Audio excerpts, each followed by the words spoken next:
अस्सलाम वालेकुम दोस्तों, क्या हाल चाल है? आप सबका ठीक ठाक है? आप देख रहे हैं कॉम्बिनेशन टीवी और मैं हूं एक्टर डायरेक्टर शहबाज बिल्डर। पाकिस्तान में एक ट्रेलर ट्रेलर जो सा है वो लॉन्च हुआ है, अपलोड किया गया यूट्यूब पे, नदीम चीमा फिल्म्स पे, बाप के नाम से। तो मैं एक रिव्यू करूंगा उसका कि ये जो भी मैं बताऊंगा ये मेरे आइडियाज़ हैं।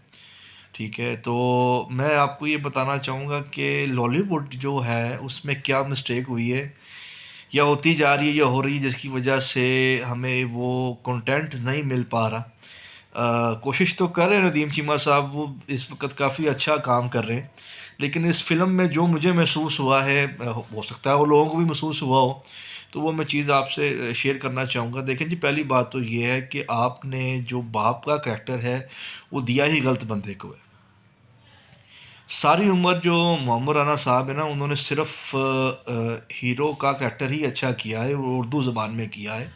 पंजाबी ज़बान भी बड़ी मुश्किल से उनसे बोली जाती है, और वो जब पंजाबी ज़बान में काम करते हैं तो ऐसे लगता है जैसे कोई मम्मी डैडी बच्चा जो सा पंजाबी बोल रहा है। लेकिन शान एक वर्सटाइल आर्टिस्ट है और उसने जो भी काम किया बड़ा अच्छा किया है।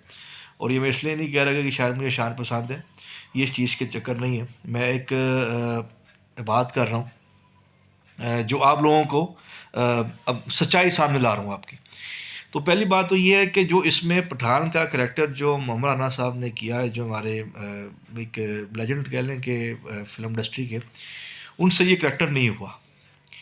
इस वक्त जो आप ट्रेलर देख रहे हैं बाप का, उसके अंदर जो मोमी बाई जो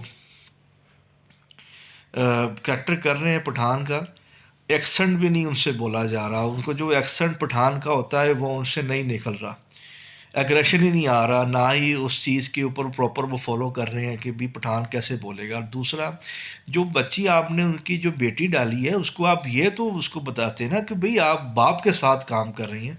वो हीरोइन वाले जो उनसे हैं वो एक्सप्रेशन दे रही है उसके अंदर, आप मतलब कि आपने उसको इस चीज़ को फॉलो भी नहीं किया कि हमने उसको जो बाप अगर कुछ कह रहा है उसको या गाना गा रहा है तो उसने एक्सप्रेशन, उसकी आंख के अंदर जो चमक है वो हीरोइन वाली आ रही है, वो उसके बेटी वाली नहीं आ रही। ठीक है, फिर आप देखें कि एक बाप है जो इसका एक्सेंट पठान दिखाया गया जो कि नहीं हो सका उनसे। जब वो गाना गा रहा है जो बिल्कुल साफ उर्दू में गा रहा है वो, तो इस चीज़ का आप देखें भी, एक लोकल पठान है जिसका साथ ये वाक़या हुआ है। दूसरा, आपने जो स्टोरी पकड़ी है, ये क्राइम पेट्रोल में आए दिन ये स्टोरीज़ होती हैं। क्राइम पेट्रोल जो इंडिया का होता है प्रोग्राम, उसमें आए दिन ये स्टोरीज़ होती हैं।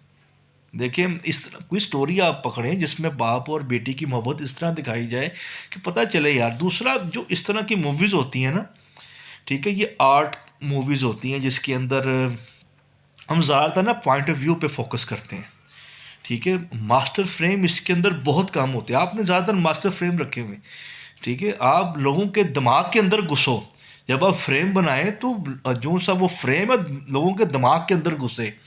ठीक है, जब बच्चे के ऊपर जुल्म हो रहा है या जो भी सिस्टम आप दिखाना चाह रहे हैं वो दिमाग के अंदर घुसना चाहिए। ठीक है, पहले तो सिलेक्शन ही आपकी गलत है ये इससे करैक्टर के लिए कि ये करैक्टर उसको सूट नहीं किया, मौलाना को सूट ही नहीं किया ये। इसकी जगह पे आपको कोई अच्छा आर्टिस्ट लेना चाहिए था जो वर्सटाइल टाइप का आर्टिस्ट हो, जिसको करैक्टर में घुसना आता हो। ये आपने जस्ट फिल्म बना दी और जी ये फिल्म बना दी हमने बाप के कैरेक्टर पे, और ये बड़ा ये इस तरह की चीज़ें नहीं होती।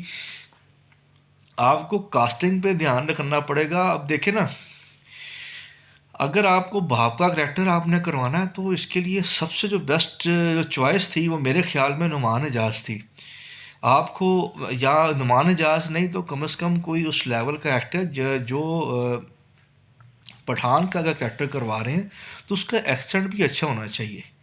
ठीक है, ठीक है, अगर एक टोन है पठान की, उसके अंदर उसने एग्रेशन भी देना है। मोहम्मद अन्ना जब एग्रेशन देता है तो वो उसकी गर्दन अकड़ जाती है।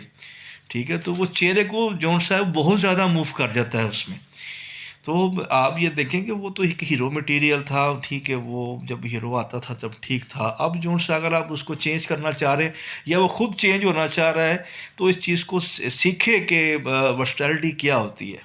अगर कोई इनमें से कोई बंदा मेरी बात सुन रहा होगा तो कहेगा यार ये तो इतना मशहूर आर्टिस्ट नहीं है, ठीक है, मौलाना के बारे में बात कर रहा है, चीमा फैमिली के बारे में बात कर रहा है। मेरे भाई बात पता क्या है, आर्टिस्ट आर्टिस्ट होता है, ठीक है। जो लोग मुझे जानते हैं ना, उनको पता है कि मैं किस लेवल का आर्टिस्ट हूँ, ठीक है। और हमारे पास जो अवेलेबिलिटी है ना, जो हमारे पास रिसोर्सेज हैं, हम उसके मुताबिक काम कर रहे हैं।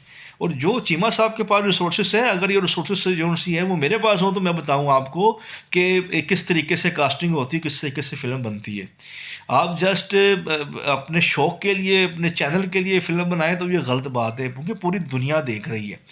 तो आपको ये चीज़ देखनी चाहिए। जब आप उस वही एक और चीज़ से जो सी है, मैं अपने ध्यान दिलवाऊँ आपका, कि जब आप डबिंग करवा रहे हैं तो आप ये भी देखें ना कि उस वक़्त जो डायलॉग बोला जा रहा है उसके साथ वॉइस जो सी है वो मैच कर रही है कि नहीं कर रही।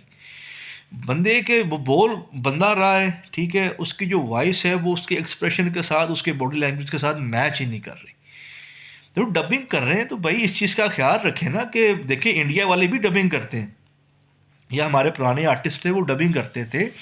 तो या अभी भी कुछ फ़िल्में ऐसी हैं जो बन रही हैं पाकिस्तान में, डबिंग होती है प्रॉपर तरीके से।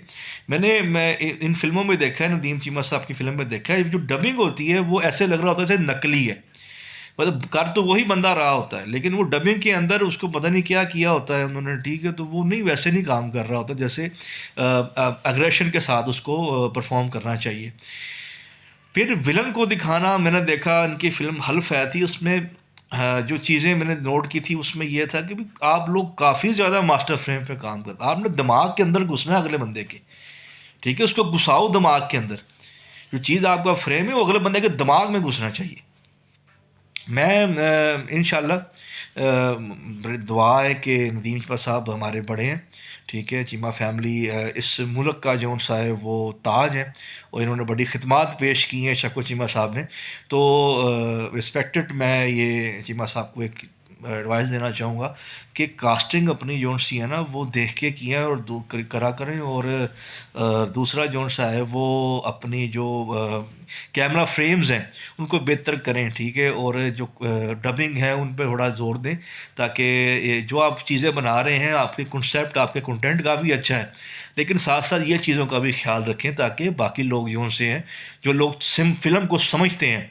और वैसे भी आजकल जो फ़िल्म की रूटीन चल रही है ना, आपको पता ही नहीं है कि दुनिया कहाँ से कहाँ पहुँच गई है। हम लोग इस वक्त देख रहे हैं मार्को को, हम देख रहे हैं इस वक्त केजीएफ को, हम देख रहे हैं इस वक्त पुष्पा को।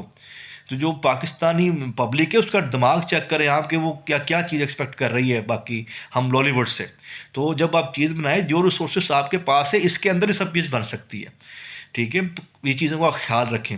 बाकी मेरी जो बात बुरी लगी हो आपको तो मैं मदद ख्वाह। तो हमारा काम है कि किसी को अच्छी राह की तरफ राग़िब करना, ठीक है, ना कि किसी की जो है ना दिल आज़ारी करना, ठीक है। बहुत शुक्रिया।